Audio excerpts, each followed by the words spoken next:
Welcome once again to Commander by Danon. Today we continue our week-long look at Edge of Eternities. On today's video, we'll be looking at upgrading the World Shaper Commander deck. Also, and I know it's annoying to keep hearing this, but statistically if I don't ask you to like and subscribe, the video gets fewer subscribers. World Shaper is a pre-constructed Jund commander deck centered around putting lands in the graveyard and then getting them back out. Terraforming planets requires a lot of sacrifice and rebirth. Just ask Spock. Leading our deck are two legends, a spacecraft and a traditional legendary creature. Hearthhole the World Seed is a 4-mana 6/7 legendary artifact spacecraft with Station. Station is a new ability that allows us to put charge counters on this creature by tapping other creatures we control. We then put charge counters onto this creature equal to the tapped creature's power. But we may only do this at sorcery speed.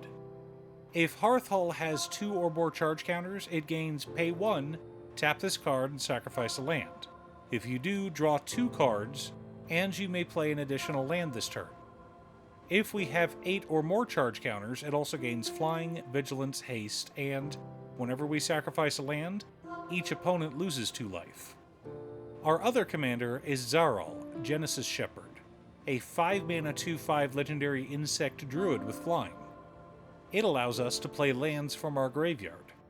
Additionally, whenever we sacrifice another non-token permanent during our turn, we put a number of +1/+1 counters equal to Zaral's power on up to 1 other target creature. Okay, so the thing I wanted to point out is that Hearthhole helps us put lands in the graveyard, while Zaral helps us to play them again. We have one commander that cares about card draw, while the other cares about ramp. So which one do you put in the command zone? That, dear viewer, is entirely up to you. I encourage you to do both.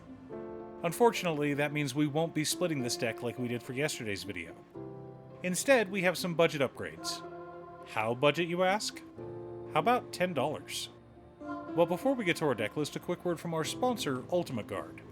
If you're planning on building a deck led by one of the spaced-out commanders from Edge of Eternities, you should probably get one of these lovely new Squaros boulders featuring characters from the delightful animated series, Star Trek Lower Decks.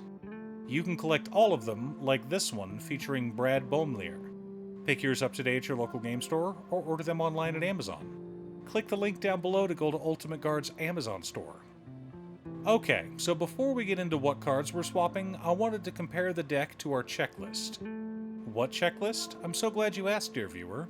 In order to build a functional commander deck, you need lots of different pieces, which is why I try to rely on my handy-dandy checklist.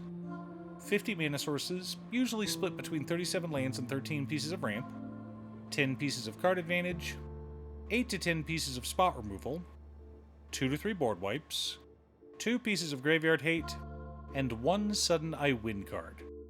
Okay, so let's take a look at the deck and see how it measures up. 60 mana sources split between 42 lands and 18 pieces of ramp. A lot, I know, but we're a lands matter deck, so it makes sense. 11 pieces of card advantage, counting our commander. 12 pieces of interaction. 3 board wipes, one of them being some good old mass land destruction.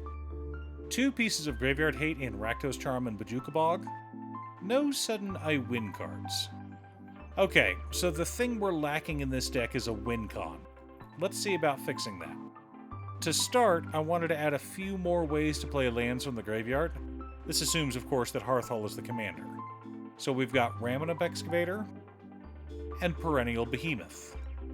Next up, I wanted to add some more card draw, so I added Vraska Golgari Queen. Finally, for a sudden I win card, we've got Kodama of the East Tree. But in order to make him a win con, we need bounce lands. So I added Rakdos Cranarium, Gruul Turf, and Golgari Rot Farm. Okay, quick explanation on the combo.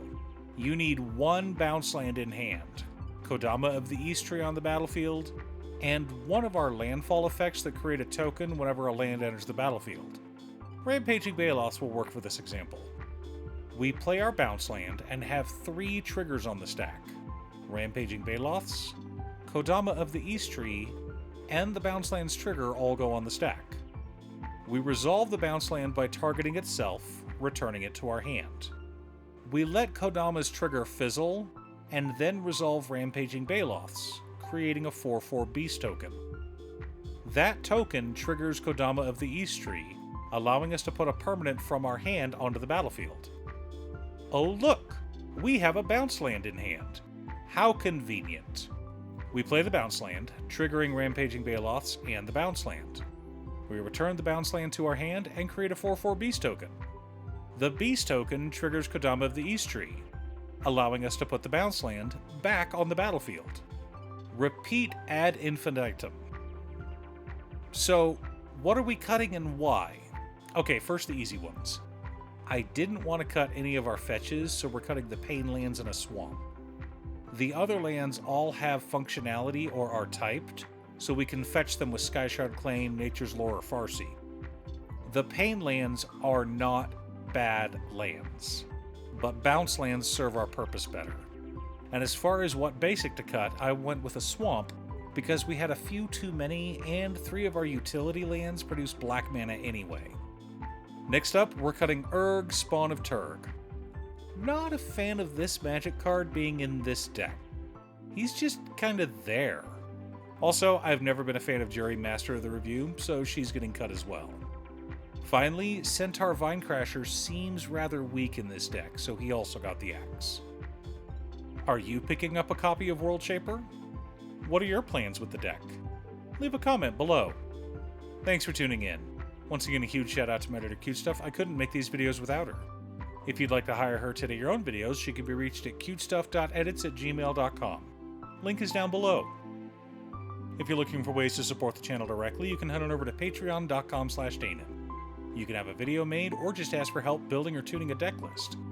I also wanted to give a quick shout out to all of my patrons: Waffles, Jiraiya, Muffins, Marcus, Brett, Roxy, Alix, Borgi, Naswin, Conga, Robert Pye, Kazaris, Patrick, Tiz, Art, Richard Sint, Boomy, Osira, Justin, Golden Walker, Ernesto, Midge, and Captain Hammer.